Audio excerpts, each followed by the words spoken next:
اللهم حسن تقبل ظالم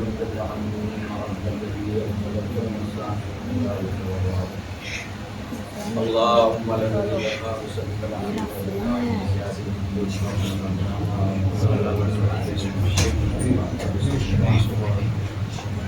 وعلى زياد وعلى مروان إلى بسم الله الرحمن الرحيم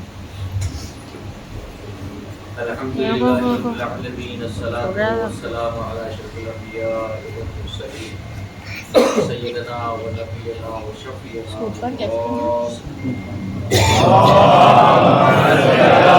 محمد وعلي محمد ولعنة الله على أعدائنا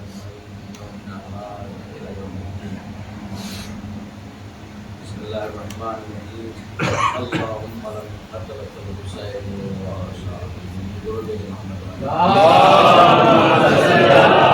محمد وعلي محمد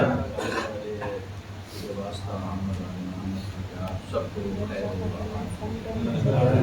خصوص قاری مجلس حاضرین مجلس جہاں جہاں عزادارہ نے امام حسین بشیر تمام کو دشمنوں کے شر سے ہمیں شر ظالمین والمنافقین والحاسدین والشیاطین سے محفوظ خصوص بانی مجلس رات میں اضافہ ہر بلا ہر مصیبت پریشانی سے محفوظ بانی مجلس کے رزق میں ہمارے رزق میں تمام ہم تمام کے رزق میں خیر و برکت و ترقی بانی مجلس کے مرحومین ہمارے مرحومین دیگر گزر چکے تمام لوگ جو بیمار ہیں انہیں صحت کامیاب کسی نے بتایا تھا کہ حیدرآباد میں پوری خلیل یہاں جہاں جہاں بھی ہمارے گھروں میں تمام کو صحت کامیاب عزیزانی گرامی یہ ایام قیامت کے ایام کربلا میں عصر عاشور قیامت ہو گئی مگر عصر عاشور کے بعد جو قیامت ہے اسے برداشت کرنا یہ سید سجاد ہی کا حوصلہ تصور کرے کہ لمحے کے لیے میں آپ کو لے کے چلتا ہوں مدینے میں امین کہتا ہے جب یہ قافلہ مدینے سے روانہ ہو رہا تھا تو میں نے دیکھا کہ رات کا وقت تھا امام حسین ایک کرسی پر تشریف فرما پردے کا اہتمام تھا میں دور جا کے کھڑا ہو گیا میں نے دیکھا کہ عماریاں سجی ہوئی ہیں اونٹ سجے ہوئے ان پہ عماریاں نصب تھوڑی دیر میں شور ہوتا ہے کہ اہل حرم اب سوار ہو رہے ہیں دیکھا کہ ایک مستور حجاب میں اپنے حجرے سے نکلی ایک جوان اس کا ہاتھ پکڑ کے آگے جا رہا ہے میں نے پوچھا یہ کون ہے کہ یہ حسین کا لال علی اکبر ہے جو اپنی ماں کو اونٹ پر سوار ہے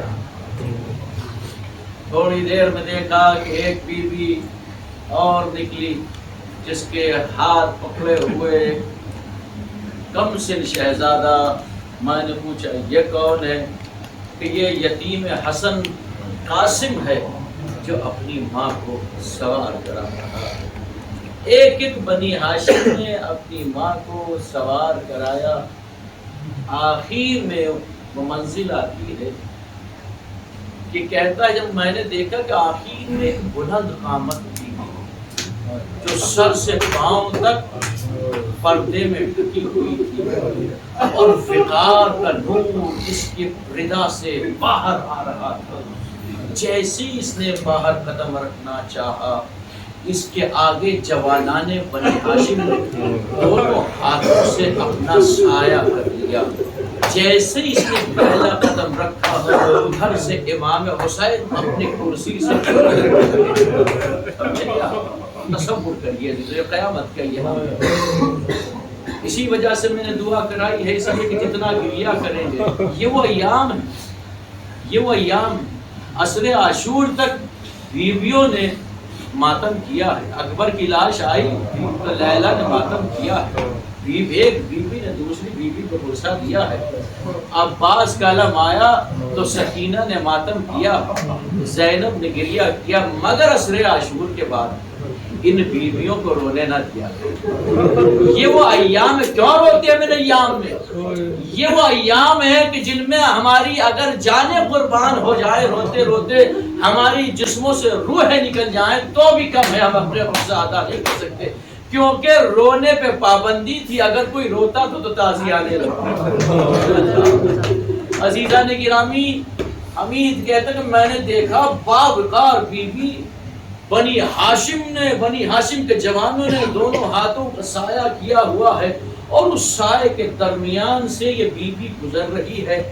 اس کی چلنے کے طریقے سے ایسا لگتا تھا کہ جیسے پہلی مرتبہ گھر سے نکل رہی ہے، جیسے یہ پہلی مرتبہ اپنے گھر سے باہر آ رہی ہے.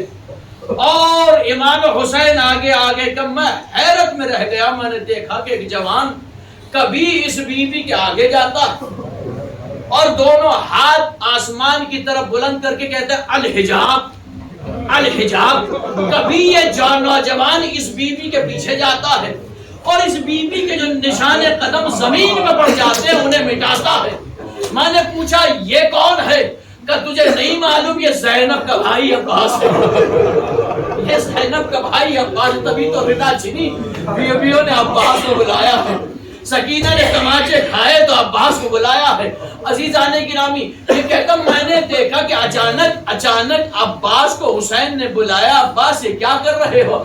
کہا آواز میرے کانوں تک آئی. عباس نے کہا، مولا حسین نے فرمایا عباس یہ آسمان کی طرف اشارہ کر کے کیا کہہ رہا لے جا، پھر پیچھے جا کے نشان قدم کہاں مٹا رہے ہو؟ کہا آقا پہلی بار میری شہزادی گھر سے نکل رہی ہے، میں آسمانی مخلوق سے کہہ رہا ہوں خبردار پردے میں چلی جاؤ، کہیں ایسا نہ ہو تمہاری نگاہ میری شہزادی کے سر پہ چلی جائے. میں نشان قدم اس وجہ سے مٹا رہا ہوں کہیں ایسا نہ ہو بیوی کے نشان قدم پہ کسی کی نگاہ پڑ جائے. عزیز سمجھے ہاں اب کیسے سوار کرایا. امام حسین بیٹھے، ادھر عباس نے بیٹھے، سید سجاد بھی موجود ہے. تمام بنی ہاشم نے سہارا دے کر زینب کو اونٹ پہ سوار کرایا. یہ دیکھی آپ نے کیفیت. مگر جب 11 محرم ہوئی یہ قافلہ اب پھر دوبارہ روانہ ہو رہا ہے. مگر عالم کیا ہے کہ بے کجاوا اونٹ ہے، کوئی اماریاں نہیں ہے، کوئی اماریاں نہیں ہے. اب یہ بیوی جب سوار ہونے کے لیے آتی، لیلا بڑھی. زینب نے کہا لیلا میں جانتی ہوں تو کسے تلاش کر رہی ہے، اکبر کو ڈھونڈ رہی ہے، آؤ میں سوار کراؤں گی بھابھی. زینب نے ایک ایک کو سوار کرایا. جب خود سوار ہونے کا وقت آیا اب زینب نے دیکھا بکھرے ہوئے لاشیں نظر آئے. عجب نہیں زبان سے نہیں تصور میں کہا اے اکبر، اے میرے عباس بڑا خیال تھا، بڑا خیال تھا. پردے کا آج آگے دیکھ تاریخ ملتا ہے. قصہ آگے بڑھی، ارے ابھی میں زندہ ہوں. ادھر سید سجاد آگے بڑھے، پھوپھی اماں سوار ہو جائیے، میں سوار کرانے کے لیے ابھی زندہ ہوں. ہاں عزیزو سوار ہوئے، سوار وہ کس حالت میں سوار ہوئے کہ سارے کے سارے لاشیں بے گور و کفن مختل میں پڑے ہیں. مجھے یہ بتاؤ کبھی کسی نے ایسا منظر دیکھا ہے کہ وہ اپنے وارث کے جنازے کو دیکھے، کس عالم میں دیکھے کہ بے گور و کفن پامال لاشیں، پامال ٹکڑے سرزمین کربلا پہ پڑے ہوں، اور یہ ان پہ ایک مٹھی خاک تک نہ ڈال سکتے. ایک مٹھی. امام حسین نے کیا فرمایا تھا بنی اسد کے قبیلے والوں کو بلا کر؟ بڑی حسرت تھی مولا حسین کو میرے لاشے کو دفن کر دیا جائے. ذرا سوچو تو صحیح زینب کس عالم سے گزری ہوگی، کیسے اس مقتل سے گزری ہوگی. سید سجاد کا کیا عالم رہا ہوگا، لیلا کا کیا عالم رہا ہوگا. عزیزو جب یہ قافلہ آیا تھا تو صرف 40 اونٹوں پہ پانی جو تھا وہ لادا گیا تھا مشکی سے. 20 یا 27 اونٹ وہ تھے یا 17 اونٹ وہ تھے جس پہ علی اکبر کی شادی کا جہیز موجود تھا. کچھ اسباب موجود تھے. عزیزو آپ بھی سفر پہ جاتے ہیں تو ساز و سامان ساتھ ہوتا ہے. اب لوگ باغ کربلا جا رہے ہیں، آپ دیکھتے ہیں کہ کم سے کم ایک لباس ہونا چاہیے. کتنے دن کے لیے جا رہے ہیں؟ اللہ اکبر. آپ 10 دن کے لیے، 20 دن کے لیے. اب ذرا تصور کرو، یہ بیویاں جب مدینے سے آئی تھی لباس موجود تھے، ساز و سامان موجود تھے، شام غریبہ سب جل گیا. اب ان کے پاس کوئی چیز نہیں ہے سوائے اس لباس کے جو جسم پہ پہنا ہوا ہے. ان بیویوں نے سارا سفر اسی لباس میں طے کیا ہے. عزیزان گرامی اسی لباس پہ انہوں نے تازیانے بھی کھائے ہیں، اسی لباس میں 1 سال قید بھی رہے ہیں. اللہ اللہ ان بیویوں پہ کیا گزر گئی ہوگی. تاریخ ملتا ہے جب یہ بیویاں کربلا سے کوفے سے جب شام میں داخل ہو رہی تھی تو جناب زینب نے سید سجاد کو بلا کے کہا سید سجاد شبر سے کہتے ہیں ہمیں اس دروازے سے لے کے جائے جہاں مجمع کم ہو. دوسری التجا یہ ہے سید سجاد اس سے کہ اس سے کہہ دے کہ یہ جو نوے کے نیزہ پہ سر نصب کیے گئے ہیں ان کو ہمارے کجاووں سے دور کر دے تاکہ لوگوں کی نگاہیں سروں پہ رہے. اس لیے کہ پہلی مرتبہ یہ منظر دکھائی دے رہا ہے کہ 72 سر نیزوں پہ سوار ہو. ایسے اسیر پہلے کبھی نہیں دیکھے گئے ہیں، ایسا کبھی تماشا نہیں دیکھا گیا. اور شام وہ منزل ہے جہاں مسلمان کم، یہودی اور عیسائی زیادہ رہتے ہیں. کہا اس دروازے سے لے کے جہاں تماشا دیکھنے والے کم ہو. اور دوسری التجا یہ ہے کہ ان سروں کو ہماری اماریوں سے دور کر دے تاکہ لوگوں کی نگاہیں ہمارے سروں پر نہ جائیں، لوگوں کی نگاہیں ان سروں پر ہو. عزیزان گرامی شمر سے کہا. شمر نے کیا کیا؟ شمر اس دروازے سے لے کے گیا جہاں ہجوم تھا، جہاں عورتیں ہتھیلیاں بجا رہی تھی، نکارے بجا رہے تھے. زینب دوری ہوئی جا رہی تھی. عزیزان گرامی سروں کو بیویوں کے اماریوں کے درمیان میں لا کے رکھا گیا. سید سجاد فرماتے جو شام میں گزری وہ کہیں نہ گزری.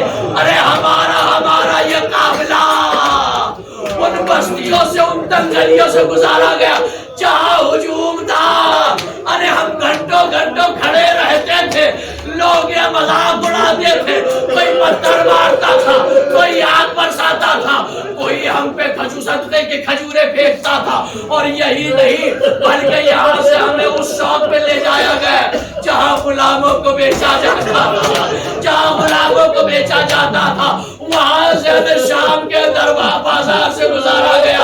شام کے بازار میں ہم پہ قیامت گزر گئی.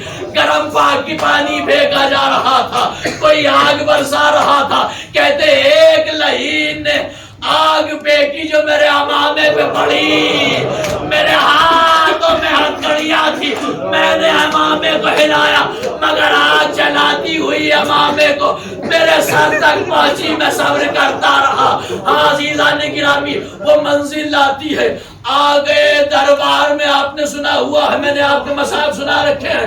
وہ منزل آتی ہے قید خانے شام میں پہنچ گئی شہزادی. عزیزو ایک روز جو دروغان زندان ہے وہ سید سجاد کے پاس آتا ہے کیونکہ وہی تو اہل بیت تھے، اور آنے کے بعد کہتا ہے مولا مولا ایک التجا ہے. کہا کیا التجا ہے؟ مولا مجھے لگتا ہے کہ رات کے وقت اس قید خانے سے کوئی بیوی قید خانے کے پشت پہ جا کر روز گریا کرتی ہے، ہائے حسین کہہ کے ماتم کرتی ہے. مولا میری ہمت نہیں ہو سکی اس سے پوچھوں کہ تو کون ہے. مولا میری جان قربان، اگر یزید کو یہ پتہ لگ گیا تو وہ آپ پہ ظلم و ستم میں اضافہ کر دے گا. مولا خدا کے لیے بیویوں سے کہیے کہ جب رات آئے تو اس قید خانے سے کوئی باہر گریا نہ کرے، قید خانے ہی میں گریا کر لے. سید سجاد پھوپھی کے پاس آئے. پھوپھی اماں، دروغان زندان کہہ رہا ہے کہ رات کو کوئی بیوی یہاں سے نکل کر پشت پہ جانے کے بعد ماتم کرتی ہے. سید جناب زینب نے فرمایا میرے لال ایسا تو کوئی نہیں ہے، میں ساری رات عبادت کرتی ہوں، میں نے کسی کو جاتے نہیں دیکھا. اس سے کہو کہ جب رات آئے اور وہ بیوی پھر ماتم کرے مجھے بتانا، میں پوچھوں گی وہ کون ہے جو اس غربت میں حسین پہ ماتم کرتے تھے. عزیزو رات آئی، دروغان زندان آتا ہے. آنے کے بعد کہتا مولا آئیے وہ بیوی پھر ماتم کر رہی ہے. مولا جناب زینب کے پاس ہے. پھوپھی اماں وہ برقع پوش معظمہ پھر ماتم کر رہی ہے، آئیے میرے ساتھ چلیے. رات کی تاریکی تھی. سید سجاد پھوپھی کو لے کے آگے آئے، زینب آگے آگے ہے. سید سجاد کچھ فاصلے پہ رک گئے. زینب جا کے اور قریب جا کے کہتی ہے بی بی اب ہمارے میں تازیانے کھانے کی ہمت نہیں ہے. اے بی بی تجھے اگر رونا ہے تو کسی اور کا نام لے کے رو لے. حسین کا تو جس کا ماتم کر رہی ہے اس کے بھائی کا ماتم اس کے بھائی کا نام لے کے رو لے. اس لیے اگر حسین کا نام لے کے روئے گی تو ہماری اذیتوں میں اضافہ ہوگا. اب بی بی نے ماتم کرنا شروع کیا. ہائے میرا عباس کا بھائی، ہائے میرا عباس کا بھائی. زینب نے کہا بی بی یہ بھی میرے حسین بھائی کا نام ہے، اگر رونا ہے تو کسی بیٹی کا نام لے کے رو لے حسین کی. عزیز آپ کا ماتم کیا. ہائے سکینہ کا بابا، ہائے سمرہ کا بابا. اب پھر آ چھوڑے بی بی یہ بھی میرے حسین کی بیٹیوں کے نام ہے، نام لے کے رونا ہے تو کسی بہن کا نام لے کے رو لے. اب ماتم کیا. ہائے میرے زینب کا بھائی، ہائے میری ام کلثوم کا بھائی. اب رہا نہ گئے بی بی تو کون ہے. عزیزو اس برقع پوش بوئی بھی نے اپنا نقاب ہٹائی، بال ہٹائے. کہا زینب نہ پہچانا، ارے تیری ماں فاطمہ زہرا. زینب گلے سے لپٹ گئی. تڑپ کے چپ لگا. اماں یہ خون کیسا ہے؟ کہ زینب تجھے نہیں معلوم، مقتل میں جب تو چلی آئی میں نے حسین کا خون اپنے چہرے پہ بنا. بارگاہ الہی میں کہا اے مالک کمال ہے نا، میرا حسین 3 دن کا بھوکا پیاسا مارا گیا، کوئی مدد کرنے والا نہ تھا. ماتم حسین.